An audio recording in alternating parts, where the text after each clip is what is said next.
The High Court on Tuesday heard a writ petition filed by Mormugao Port Authority against the alleged illegal encroachment on its land at Sada and erection of the statue of Chhtrapati Shivaji Maharaj, opposing the plea of MPA seeking direction to the Mormugao Municipal Council to take appropriate action against that statue and to stop the ongoing illegal work at that statue.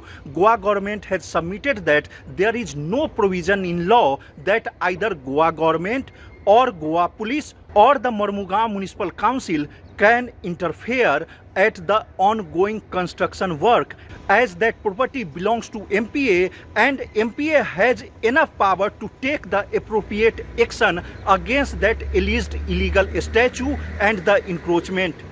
The High Court will hear this matter on Wednesday for further consideration. Mukesh Kumar for Prudent. Subscribe Prudent social media channel and press bell icon for latest notifications.